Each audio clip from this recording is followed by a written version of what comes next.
Hello and welcome to the Move Your Business Forward podcast.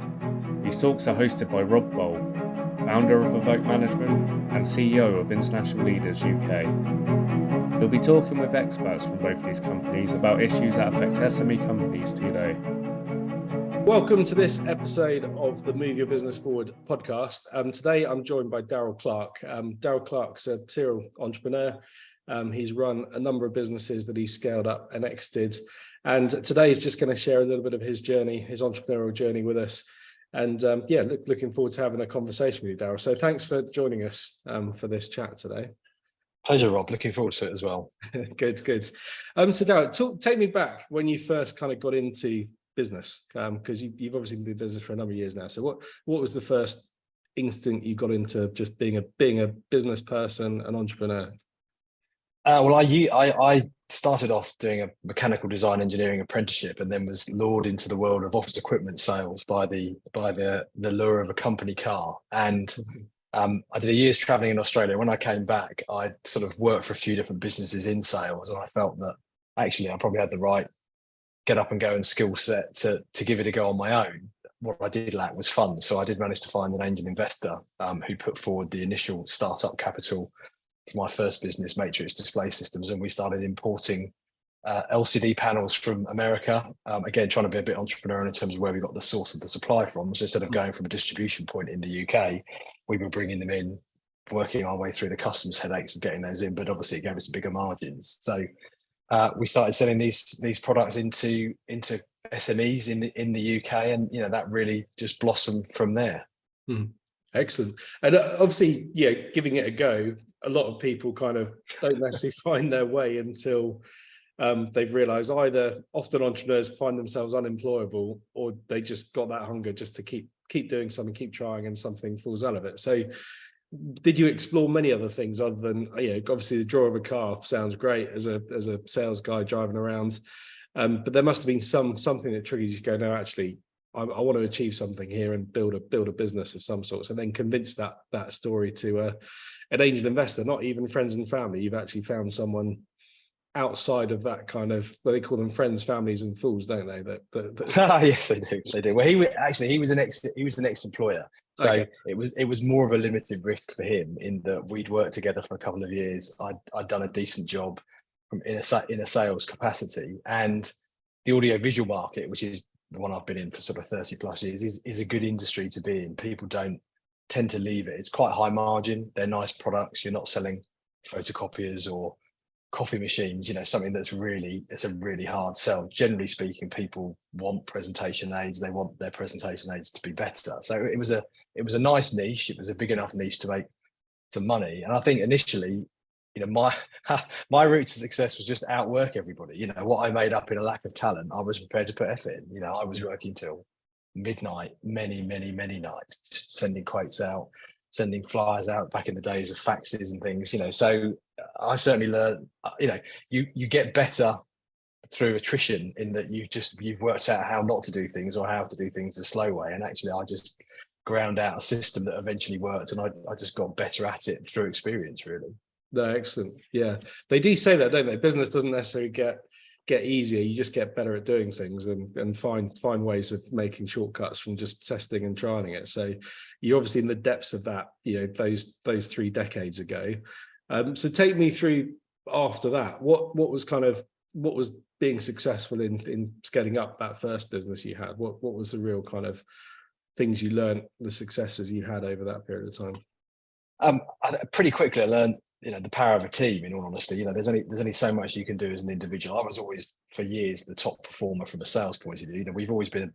My business has always been led by me in terms of sales, and then we've bolted operations and administration around it. And like many founders, the complete or finisher part of me requires significant levels of help. So I've always had good admin teams, but very quickly I learned, if there's one of you that's great, but you've got 5 even modest good performers, you're going to scale much more quickly. So, we learned the power of getting a good sales team, really motivating that sales team, to death.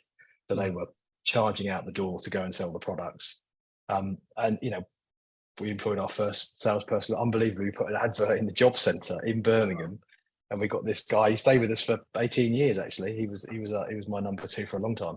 And then we just kept scaling the business out. As soon as that salesperson was profitable, or even just the right side of break even, we bolted another salesperson on, and we just kept accelerating that out. And then every 2 salespeople with an admin. It was a really simple system. It was just about, we knew there was a market.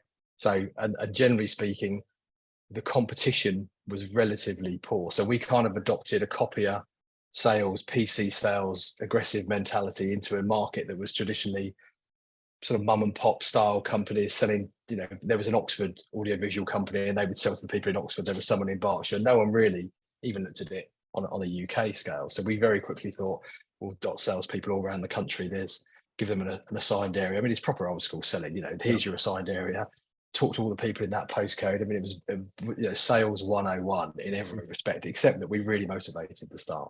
And then they delivered in spades. And the motivation, is that through incentive pay? What kind of things are you doing to motivate that sales team? Oh, well, in those days, I think our nearest competitor would probably pay somebody 5% of the gross profit, and we gave them an accelerator up to 20. So they could earn really serious money. But our position was always, we're paying them out of profit. So as long as that profit generates net for us, so. It was financial, but it was also emotional. We really did lots of team events. We were always out having dinners. We were getting vendors to take us to different shows and things. So it was about really, almost like a football manager kind of mentality. That team would live and die for everybody, for each other. You'd always help each other out. Someone could step into a sales demo if you wanted. And actually, when you're sub 50 people, you can really foster a culture of everybody's in it together. Yeah, we all go to battle for each other, and we were really very successful in that. We were the biggest SME in audiovisual very quickly. In the late 90s, almost from a zero start, in fact. I mean, some of those things back then, and then the kind of simplicity of basic sales 101, is that in your view still transferable into now and the current kind of markets that SMEs might be operating in, or do you think things have changed completely? I think this ultimately well-motivated, well-trained salespeople deliver for you in any market, regardless of what you're selling. Now, some things are easier to sell than others, aren't they? But ultimately, and actually, just happy teams. When we did our presentation, we talk about in all my businesses, kill them with kindness. Make the business so nice to work in for the staff that they don't leave. And if you get very modest attrition from a staff point of view, that builds resilience, and that enables you to build scale because you're not having to keep replacing people at the bottom. You're just pushing people at the top. So we do it now. We have a very generous profit related pay scheme for all staff, not just salespeople. They have their own scheme, which is generous at the accelerated end, but everybody in the team has the ability to earn an additional 10% of their salary, which is in today's environment pretty generous. We pay overtime. We give them flexi working. We do everything we can within commercial reality, because of course you've got to temper it with that, to make it a really fantastic place to work, and that delivers for us. And one key thing you said there, Daryl, well-trained sales team is key, and I think I see a lot of SMEs get to the point where you need beyond the founder selling, because often that is the main salesperson, and often founders wouldn't call themselves a salesperson, even though that is their job, has been selling their product or service. So I see a lot of business owners then bring in other salespeople and go, oh, they can't do it. They're not as good as me, or it doesn't work. And I often think it's not necessarily an issue with them. It's the process, the systems, what you've set up that's able to be scaled. And I think this is something you've talked about before is systems, process, having all that in place so you can drop in salespeople, train them, upskill them, and keep things progressing that way. Are you a big strong believer in that, in terms of? I certainly, founders are the worst trainers. Absolutely, and I'll put myself in that. We're absolutely hopeless trainers, because often they just think, well, I'll just do it myself, because they don't do it as well as me, and it's a common mistake that I've repeated, endlessly. And actually, onboarding is a really good point. I've done some consultancy for SMEs. The onboarding is generally shocking, really poor, and then we're setting people up to fail. And one thing we've worked really hard on, and actually doesn't not necessarily just sales, anybody, is give them a really strong onboarding. You get them in the right mindset from day one, and it's one of the most simple things to do, and one of the things that's overlooked endlessly. And honestly, I'm just always, even big companies, I'm shocked and surprised how poor the onboarding is. And then you're expecting people to find their way through complex systems they don't know, meet people, they've never met before, integrate into a complex team with you're just chucking them in the deep end. And then you think, well, great, if they swim, fantastic. If they don't, we'll just replace them. And that's expensive and really attritional on time and cost. So, I mean, sales, I've always thought sales is kind of the unrecognized noble art. People kind of look down their nose at it. You could be a chartered accountant, you could be a chartered marketeer. There's nothing really equivalent in sales, but it's the skill that everybody needs. And a really well-skilled, well-trained salesperson is an absolute godsend to a business. And we spend a lot of time and money with professional sales training, and then also specific products and market training for our salespeople. Yeah, no, excellent. No, it's really interesting. And I think the onboarding thing, I've seen in some companies, you find out whatever their onboarding is, and in some cases it's a half an hour meeting. And then in other extremes, in bigger organizations, it can be months. We've got an onboarding process of months. Once we've gone through a big recruitment process to make sure we've got the right people, there's then a full-on onboarding process as well for all kinds of roles. So it's something SMEs often don't have resource or time to, but I think it's a massive key thing that you've just highlighted there, is just having that time and thought process around how that onboarding is going to work. And you've obviously learned from that as well, which is really interesting. So moving on through your entrepreneurial kind of journey, you obviously scaled that business up and got to a point where it was sold. How did that kind of come about? Well, our 18-year overnight success. So I think, as we've talked before, so for about 15 years, that was a lifestyle business for myself and the investor. We were 50-50 shareholders. We used to declare dividends up to almost every bit of profit. And, it was a nice business and we did well out of it. But at that point, we were about 35 million, about 125 people. And I was finding it was pretty wearing, just really being the single focus of all the senior management. So what we decided to do was produce a senior management team. And I started to think, well, how am I ever going to get out of this? It was a classic entrepreneur mistake. You form a business to get more time, more money, and more freedom, and you have none of those things. You might get a bit of cash, and it was well paid, but I had no time and no freedom. I was working still ridiculous hours. So my investor was getting divorced. I managed to buy him out at a reasonable rate, and then we spent the next 4 years really pivoting the business to be ready for sale. So sorting out all the extraneous sort of lifestyle expenses, making it look like a much more professionally run business in terms of producing bottom line profit, and just skinning down some of the non-profitable lines and customers. Actually, we did a really interesting exercise of looking at performance by customer for effort, and actually we ended up firing quite a lot of lower end customers that were really killing us from a time point of view, but we're not delivering bottom line. So we were quite objective about the whole thing, and actually I've got everybody involved. All the senior management team said, right, we're going to spend the next 2 or 3 years, it turned out to be 4, shaping the business to sell. That's the goal. We need to be, and we're all clear. And again, I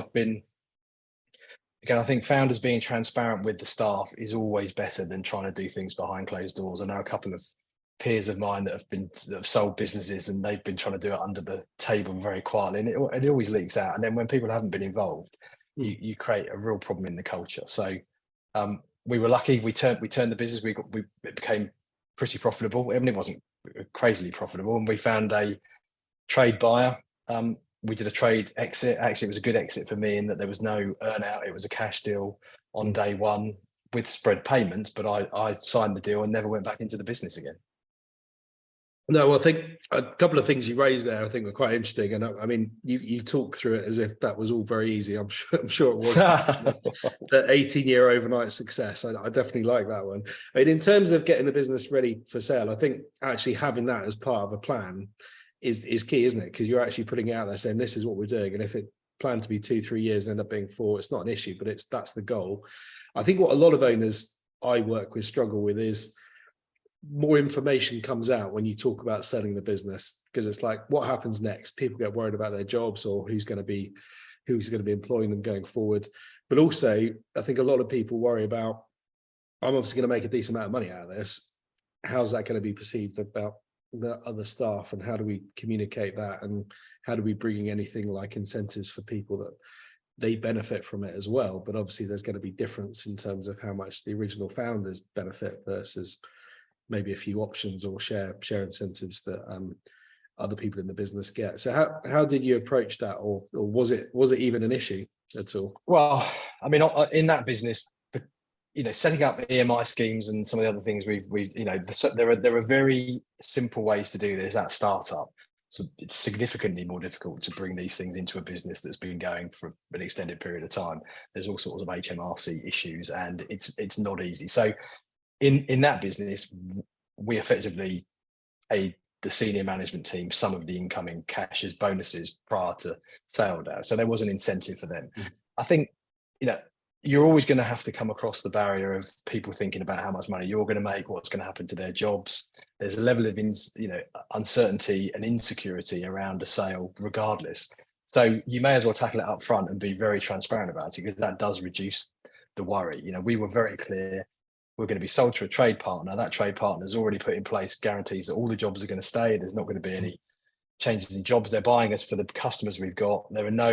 The company that was going to buy us, there was no crossover in terms of clients. So it was all bolt-on additional revenue, which needed the same number of staff to run it. So we allayed the fears for the team around job security. And then, the incoming business gave them all rises and put them on an incentive scheme that was not dissimilar to the one they were on previously. So we allayed a lot of those fears. But, they're there anyhow. I think you're better tackling them head on. Yeah. No, agreed. Well, that's good. Well, thanks for sharing that. In terms of your next kind of business, part of your business journey, obviously you're able to walk out of that business and not need to go back, which is quite unusual, but a great position to be in. But I think a lot of people at that stage also feel like they've lost their baby. They've lost what's absorbed their life for however many years it's been involved. So when you were kind of transitioning from losing that business to thinking of what next, how did that feel? Or what did you do to occupy the time? Well, don't underestimate the oddness of the feeling. Most people don't do what I did, which was sign and never go back in again. So it was almost like a bereavement. That business had been my life for 18 years, and literally within a week the phone didn't ring. I'm licking my own stamps. That you build a support network around you as the founder, and laborious admin tasks do get mopped up by others. And then suddenly, no one's ringing you because they don't need you anymore, because they've got to talk to somebody else. You're not involved in the business day to day. And, you're doing everything yourself. And my wife would say I was more miserable the 2 years after selling that business than I've ever been. It was a really odd adjustment. It took quite some time. And I did some consultancy, and that definitely wasn't for me. I found the whole consultancy process very frustrating. So, I could have just about never worked again. It wasn't a crazy amount of money, but it was enough money to, just about tick along. But when you're suddenly not having any income and you're paying for everything out of net cash, you realise that actually the figure you thought might be a life-changing amount of money to survive the rest of your life on really is nothing like enough money. So I quickly realised that I was going to start another business. So, I began to sort of form the foundations of the new business, which was started in the end 4 years after. I had a 2-year non-compete. I ended up doing 4 years because I did sort of a couple of 6-month stints on some consultancy with some people, but almost 4 years to the day after the sale, we started the new business. And how was that then? Second business, knowing what you'd learned in your 18-year overnight success, what was different about your approach to kind of that business and where you were going to try and get it to as well? So this time, really, it was only ever, I suppose across all my business life, what I've been good at is planning, goal setting and planning. I went on a number of very useful, the first business I started when I was 24. So I literally knew nothing about running a business other than I knew how to sell stuff to customers. So I went on lots of courses whenever I could, directors courses. I read every book under the sun, the Victor Kiam book, the Paper Tiger, the guy that started Domino's, the Richard Branson book. I just consumed all of these business books. And I really learned quickly that having a good plan that you revisit regularly really helped the business. And certainly when we pivoted the first one and we started the second, there was an absolutely crystal clear plan to grow the business aggressively within 5 years to sell that business. So from day one, everybody we interviewed, from the very first employee through to vendors and suppliers, we said, we're growing this business to sell it. It took 18 years last time. We've got a 5-year plan this time. If you join the business, there's going to be a pot of shares in this EMI scheme. once you're with us for a year, you get access to these shares, and it could be life-changing amounts of money. And effectively 20% of the shares were ring-fenced in what they call an EMI scheme, which is a good HMRC scheme. You've got lots of control on that, in that they're really valueless until you exit. If someone leaves, they lose them. So it's easy to manage and administer, but it's a big carrot. And that really helped us attract the right talent. And then everybody from day one was on the same plan, which is, a year down the road, we've got a 4-year plan to sell. 2 years down the road, we're like, right, it's a 3-year plan for people that were joining. We were absolutely transparent with everybody. And the 20, do you say 25% was in that 20? And how did you come up with that? Was that just sounded about right, or was that? I can't remember how we came up with it. I think it needed to be a meaningful figure, because if you've got 100 staff, you've got to end up with enough shares in there to give them something that's worthwhile. And it was probably an arbitrary conversation between my wife and I, in all honesty. I can't recall how we ended up at 20 was painful enough to make it worthwhile for them, but it wasn't brutal in terms of, it's a big number to give away, 20% of the incoming investment. Yes. So I think it was, someone said to me, a good deal is when there's pain on both sides. So, they would probably want 30, we wanted to give 10. So, it ended up at 20. 20 felt about right. Yeah. And in terms of funding that business, did you put money in to fund it, or did you get any other external investment in No, we bootstrap is the term, isn't it, nowadays? Yeah. I mean, effectively, we had funds from the previous business. And the reality is, actually, we started that business with confidential invoice discounting, because the audiovisual world is modest margins but high volume. We might get an order for 600,000 or 700,000, and you've got, in the first sort of couple of years, you've got to front quite a lot of that money to suppliers. So we'd always bank with Lloyd's. We did confidential invoice discounting, where we kept control of chasing our debts, but we got the same benefit as factoring. It also costs you less money, because of course you're chasing your own debt, whereas factors chase it for you.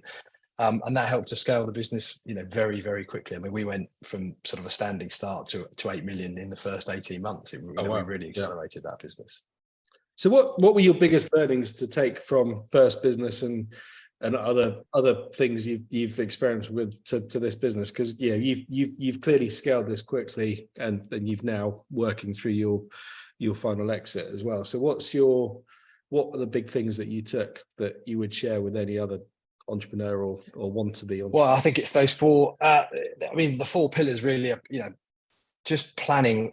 Really have, don't go into business without a really solid plan. And some people have plans in their heads. I found if you translate it onto paper, it makes it much more likely to be successful. Share that plan with the staff, and employ the right people.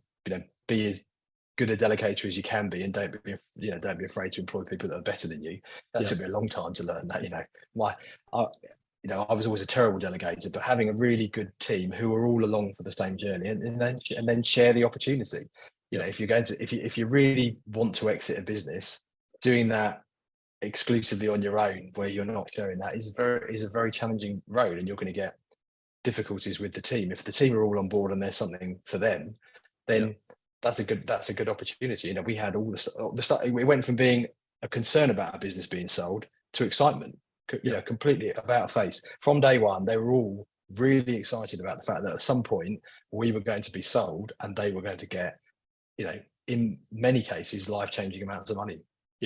For no investment other than doing their job, which they were also being paid for. So, it was win-win, and it created a real buzz of excitement in the business. And then, signing day, we were telling everybody it was signing. We weren't sneaking off to do it at some solicitors. I was like, we're off. Yeah. I'm off to the solicitors to sign 100 pieces of paperwork, and everyone would do it. There was champagne in the office. Everyone was really excited. Complete antipathy of what most business sales are like, when it's almost like everyone's in mourning because something's going to change. They embraced that change, and it worked really well for the business. So from everything you've said across those 2 stories, it sounds all easier than it must have been, because these things are never as straightforward. But it sounds like you've ended up with two good outcomes from 2 different businesses. Do you think that's unusual, or do you think other people just don't necessarily have the right plan in place or the focus to make a good outcome happen? Well, there's there's always a good slice of luck involved. Selling, I would say, selling to a trade partner is infinitely more straightforward than to VC partners or floats. I've never done the other two, but I've spoken to people that have done them. Trade partners are a much more harmonious route.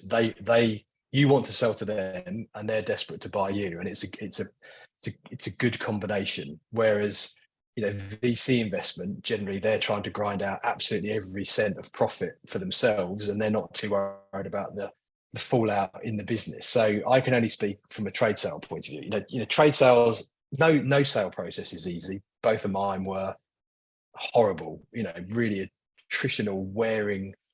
You just get halfway through, you think, I really don't know if I've got the energy to even get this over the line, because it's hours and hours and hours of boring SPA negotiations with solicitors and spreadsheets.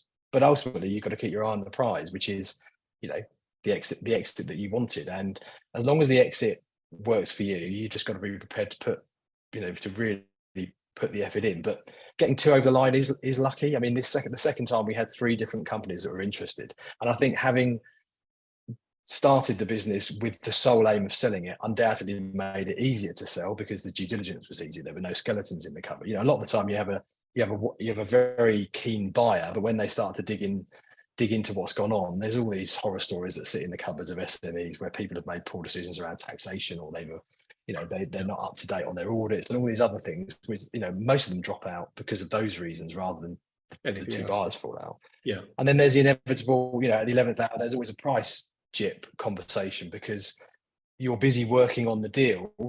Often that drags down the performance of the business, because you can't be in 2 places as one. So suddenly at the death, you're missing your targets, and then there's this horrible renegotiation, which is never in your favor. You've never celebrated past where you said you were going to be. You're always falling behind. So I've had that twice. And that takes a strong commitment to get through that and holding your nerve. And it's they're really great learning curves, those experiences. And the third exit will be easier again, I suspect. But it's just it's not. You often find out things you just never had any idea about, and they can be quite painful lessons. So good advice, I guess. Good solicitors, a good accountancy team will pay dividends, and then getting those people on fixed costs, again, I learned was the right way to negotiate, as opposed to just on a time basis, and you get a shock at the end of it. Yeah, no, 100%. Look, thanks for sharing all of that. So I guess just to, and I have to say that it's amazing when you hear these stories from any entrepreneur that all the effort you've gone through, and also obviously money for yourself is one thing, but creating that many jobs and life-changing amounts of money for that number of people is hugely rewarding, and something that we need more entrepreneurs to be able to do that, to help push money around the system and get people into well-paid jobs they enjoyed, and create wealth in their ways as well. What would be your kind of top 3 tips for anyone that's running a business right now, given we're in pretty challenging conditions in a lot of sectors? What would you be saying to anyone that might be finding it tough, but at some point is looking for that prize of selling the business and building their business asset that they're going to sell? What will be your top, say, 3 tips for anyone that's you get with no prep?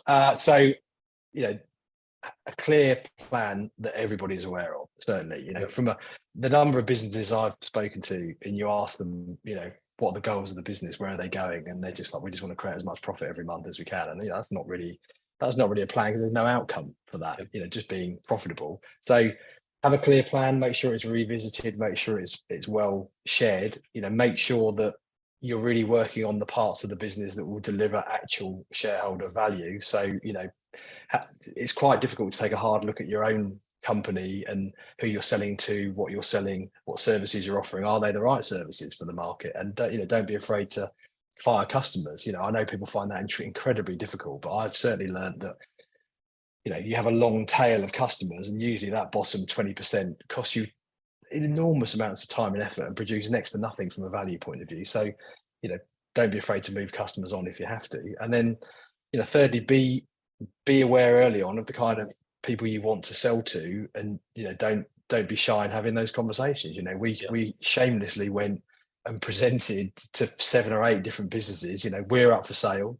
This is why we think we're a good bet.